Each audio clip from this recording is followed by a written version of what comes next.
Let's look at the solutions of number bytes. If S is the sum of all 3-digit numbers that give a remainder of 5 when they are divided by 11, what is the remainder when S is divided by 7? Okay, the numbers that would be in the category of S would start off at 104, then 115, so on and so forth. It would keep going up until 995. Now you can use the AP formula to find out how many terms there are, or you can simply look at this. This number here is 11 into 9 plus 5. This number here is 11 into 90 plus 5. So basically from the first 90 consecutive natural numbers, first 8 have been removed. So you have 82 numbers here. The summation would be number of terms n by 2 into the middle term. Middle term here is 104 plus 995. This is the value of S, but this is not what we seek. What we seek is the remainder when S is divided by 7. This will translate to 41 into 1099.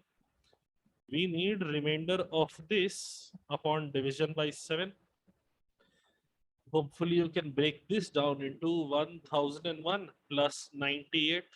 This is a multiple of 7. This is a multiple of 7. So the entire number in the numerator will be a multiple of 7. And therefore the remainder that you get is 0. Next question. Find the remainder. Fn is equal to 2 raised to the power n minus 1 plus 1 when n is odd. 2 raised to the power n minus 1 minus 1 when n is even. Find the remainder when f1 plus f2 plus f3 plus f4, so on and so forth, up until f100 is divided by 127. Okay. Let's go ahead and record it. f1 is equal to 2 raised to the power 0 plus 1. f2 is equal to 2 raised to the power 1 minus 1. f3 is equal to 2 raised to the power 2 plus 1. f4 is equal to 2 raised to the power 3 minus 1. Hopefully you can see what sort of series is getting created. The plus ones and minus ones for every 2 consecutive terms, the plus 1 and minus 1 simply cancels it out. And now we are left with 2 raised to the power 0 plus 2 raised to the power 1 plus 2 raised to the power 2. And we will keep on going up until f100, which will be equal to 2 raised to the power 99 minus 1 plus 1 minus 1 plus 1 minus 1. So even in the series here, if I keep on going, it will go up until 2 raised to the power 99. And I have to divide this entire thing by 127. Okay.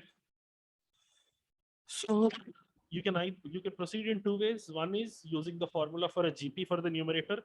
That will lead you to the answer. The other way you can proceed is finding cyclicity. So 2 raised to the power 0 will give you remainder 1. 2 raised to the power 1 will give you remainder 2. 2 raised to the power 2 will give you remainder 4. 2 raised to the power 3 will give you remainder 8. 2 raised to the power 4 will give you remainder 16. 2 raised to the power 5 will give you remainder 32. 2 raised to the power 6 will give you remainder 64. And at 2 raised to the power 7, you will again get remainder 1, which means the cycle starts repetition after every 7 terms. This series here at the top has 100 terms. And after every cycle of 7, repetition starts. So this summation of these numbers, which is 1 plus 2 plus 4 plus 8 plus 16 plus 32 plus 64, this is actually equal to 127 itself. You can happily remove chunks of 127 or chunks of 7 consecutive numbers altogether. And you would be left with either the first 2 or the last 2. Last 2 is more difficult to visualize, although the answer would be same. It is more difficult to visualize. Work with only the first 2, 2 raised power 0 plus 2 raised power 1 divided by 127. So the remainder that you get is 3 upon division by 127. The correct answer is 3. Next, n is equal to 7777, lots of times sevens, where the digit 7 repeats itself 429 times. Important number. What is the remainder when n is divided by 1144? Now see, the numerator is important when you're finding a remainder, but what is more important is the denominator. What are you dividing it by? This 1144, if you can break it down, hopefully you can see this is 11 into 13 into 8. Now, because we have 429 numbers and we know divisibility rule of 11 is 3. If the digits are getting repeated, you can remove groups of 6 digits straight away. So when you're looking for remainder with 11, you have 777 left. At the end, you have the first 426 digits gone. You're left with 777. When you're looking for remainder with 13, similarly, the first 426 numbers are gone. Groups of 3 digits get cancelled. You're left with 777. And finally, when you're looking at remainder with 8, anyway, the rule is you have to check only the last 3 digits. So with 11 also you're left with 777. With 13 also you're left with 777. With 8 also you're left with 777. Can I say with the LCM of the 3 numbers, which is 1144, of course you'll be left with 777 only. Therefore, the answer to the question is option C. Next question. N is equal to a raised to the power 1 into a raised to the power 5 into a raised to the power 9 into a raised to the power 13 into a raised to the power 37 into a raised to the power 41, where a is a natural number. Okay. Now let's figure it out. We've been told n cube upon division by 10 leaves a remainder of 7.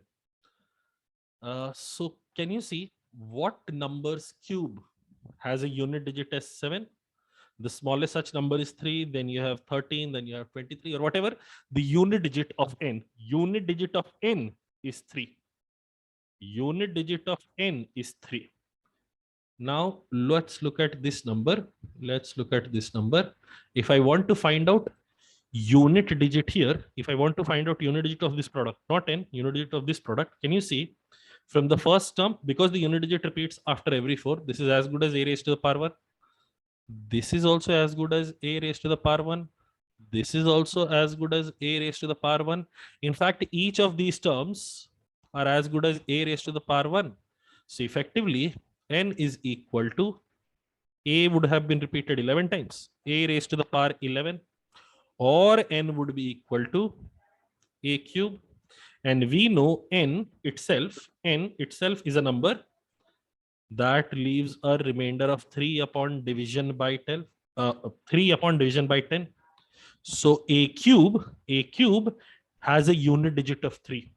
A cube has a unit digit of 3, which would mean a is a number that has a unit digit of 7. 7 cube ends in digit 3. So a has a unit digit of 7. Finally, the question asks me what is the unit digit of 6a. The answer will be 6 into 7. The unit digit that you get from here is 2. The final answer to the question is 2. Last question. What is the remainder when 237 raised by 27 plus 273 raised by 27 plus 512 raised by 27 is divided by 255?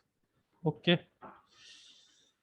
Hopefully you can see 237 upon division by 255 leaves a remainder of minus 18 raised to the power 27. 273 leaves a remainder of 18 raised to the power 27. Or in other words, they effectively cancel each other out. That's not really a huge concern for us. 512 upon division by 255 leaves a remainder of 2. So we are left with 2 raised by 27 here. 255 into 2 is 510. So 510 gone, we are left with 2 raised by 27. Now, 2 raised by 27 can be rewritten as 2 raised by 8 cube into 2 cube. Whole thing divided by 255. Now 2 raised by 8 is 256. 256 cube into 2 cube by 255. This is effectively immaterial to us because it gives us remainder 11.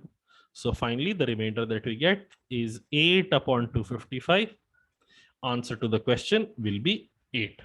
That is all for this episode. Hopefully you learned something. Okay, bye.